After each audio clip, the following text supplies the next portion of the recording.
No.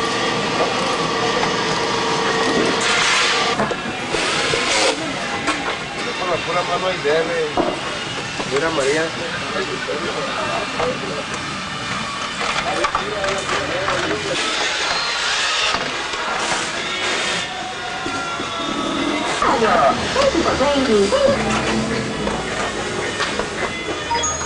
It's me, Mario! Hello!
After you have unloaded all the components of the carton, you may want to take inventory. It consists of a base or bottom, a top assembly, a left and right end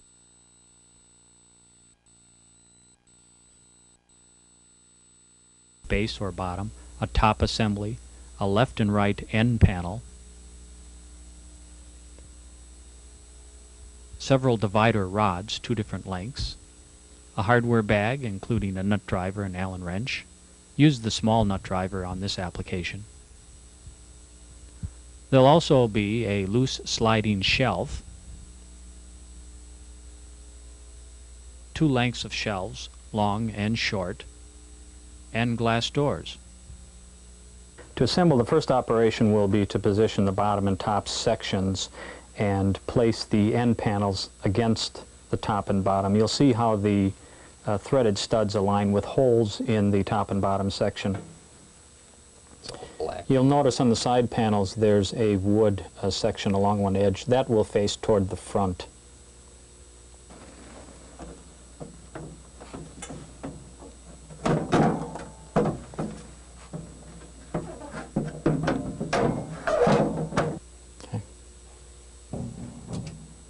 And secure the sides to the top and bottom using the nuts supplied and the nut driver.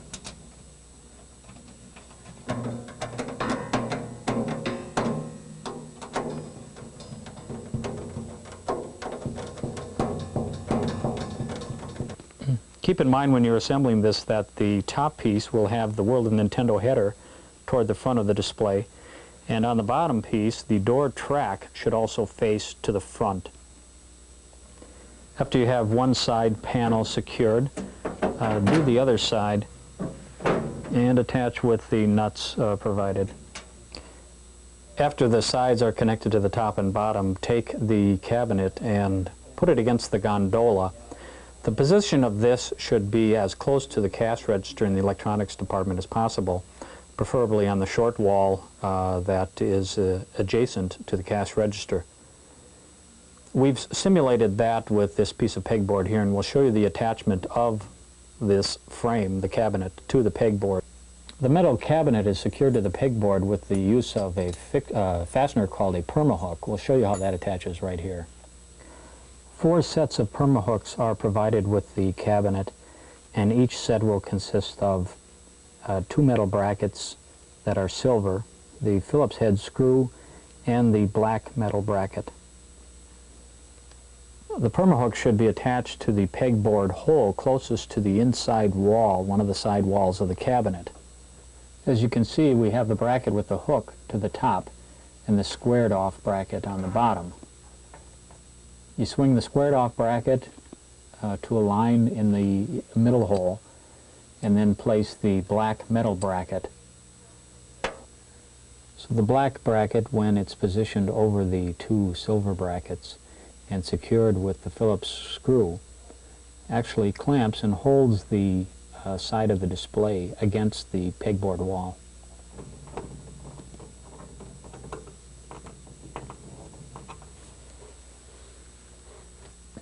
Be sure to attach the permahooks with the security bracket in 4 locations, 2 on each side, on both sides.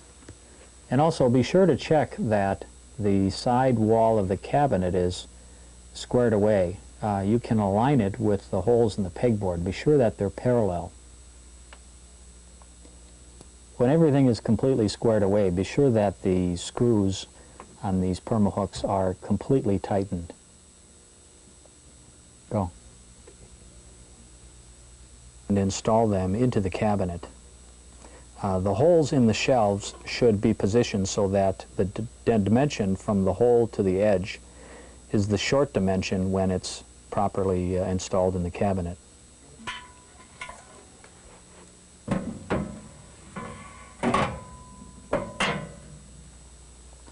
After the shelves are in position, install the longer rods through the top holes on the cabinet and just let them pass through the holes in the shelves.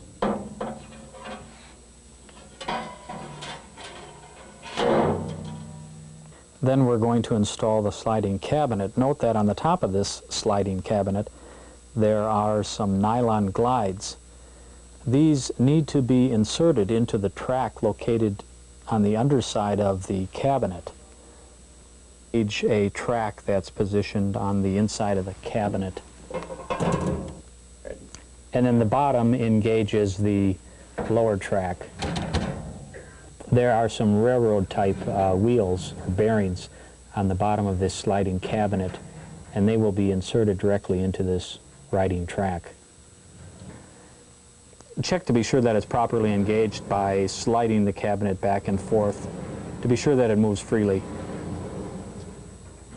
Next, of 2 pieces of glass, one with a lock assembly on it and the other without. The first piece of glass to install will be the one without the lock. This gets installed onto the track by positioning it into the rear track and then lowering the aluminum extrusion on the glass onto the rear track and sliding it left and right until it actually drops into its locked position. The second piece is then installed to the forward track.